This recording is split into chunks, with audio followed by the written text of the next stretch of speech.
మిత్రులందరికీ నమస్కారం. మీ అందరికీ నూతన సంవత్సర శుభాకాంక్షలతో పాటు సంక్రాంతి శుభాకాంక్షలు కూడా తెలియజేస్తా ఉన్నాం. ఈనాటి సమావేశం అఖిల భారత కాంగ్రెస్ కమిటీ కార్యాలయంలో రాబోయే లోక్సభ ఎన్నికలకు సంబంధించి ఆయా లోక్సభ స్థానాలకి కోఆర్డినేటర్స్ గా నియమించినటువంటి వాళ్ళందరితో పార్టీ విజయం కోసం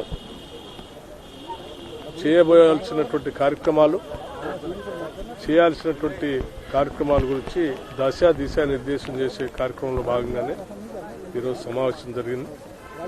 నాయకత్వం అంతా కూడా భవిష్యత్తులో కాంగ్రెస్ పార్టీని తెలంగాణ రాష్ట్రంలో అత్యధిక మెజార్టీతో అత్యధిక స్థానాలు గెలిపించుకోవడానికి కావాల్సినటువంటి వ్యూహ రచన ప్రణాళికలు కూడా వారు కొన్ని సూచనలు చేశారు. దానికి అనుగుణంగా రాష్ట్రంలో పార్టీ ఒక యాక్షన్ ప్లాన్ తయారు చేసుకుని ముందుకు పోతుంది. సార్ ఏంటి సార్ టార్గెట్ ఏంటి? పార్లమెంట్ ఎన్నికల్లో ఎన్ని సీట్లు గెలవాలనేది కాంగ్రెస్ టార్గెట్? అత్యధిక స్థానాలు గెలవడం కోసం కాంగ్రెస్ పార్టీ టార్గెట్ పెట్టుకుంది. సార్ కేటీఆర్ ఈ రోజు మీకు వాళ్ళకి 1.25% ఓట్లు తేడా, అసలు కాంగ్రెస్ వాళ్ళు గెలుస్తాం అనుకోలేదు, నెక్స్ట్ ఎలక్షన్ వాళ్ళు గెలిచే అవకాశం లేదు కాబట్టి బలంగా పనిచేయాలని వాళ్ళు టీఆర్ఎస్. సరే, వాళ్ళు ఏమనుకుంటున్నారో మనకు తెలియదు, కానీ ప్రజలు మాత్రం తెలంగాణలో కాంగ్రెస్ పార్టీని గెలిపించారు. రాబోయే ఎన్నికల్లో కూడా తెలంగాణలో కాంగ్రెస్ పార్టీని భారీ మెజారిటీతో ప్రజలు గెలిపిస్తారు. ఈ రాష్ట్రంలోనే కాదు, దేశంలో కూడా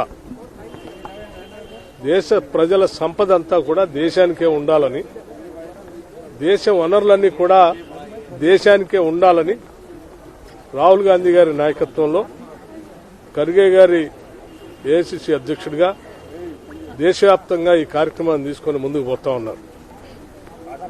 ప్రజల ఆస్తులు ప్రజలకే ఉండాలి, దేశానికే ఉండాలి, దేశానికి సంబంధించిన ఆస్తులు దేశానికే ఉండాలని చెప్పేటువంటి వాళ్ళ కోసమే ఈరోజు ప్రజలంతా ఆలోచన చేస్తున్నారు తప్ప ప్రజల ఆస్తుల్ని, దేశ వనరుల్ని కొద్దిమంది పారిశ్రామికవేత్తలకి అమ్మకానికి పెట్టి దారాదత్తం చేసేటువంటి రాజకీయ పార్టీలకు ఓటేయడానికి ప్రజలు సిద్ధంగా లేరు. రేపొద్దున లోక్సభ ఎన్నికల్లో కూడా ఇదే తీర్పు రాబోతోంది.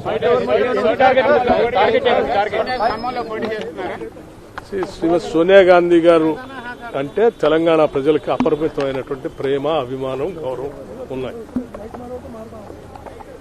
దశాబ్దాల పాటు తెలంగాణ కోరికని నిజం చేసినటువంటి సోనియా గాంధీ గారిని తెలంగాణ రాష్ట్రం నుంచి పోటీ చేయటానికి కాంగ్రెస్ పార్టీ పక్షాన్ని మేమందరం కలిసి ఏకగ్రీవంగా తీర్మానం చేసి వారిని అభ్యర్థించాం. వారి ఆలోచన తప్పనిసరిగా మా దగ్గర రావాలని, భారీ మెజార్టీతో మా రాష్ట్ర ప్రజలంతా కూడా మీ మీద అభిమానాన్ని చాటుకోవటానికి సిద్ధంగా ఉన్నారు.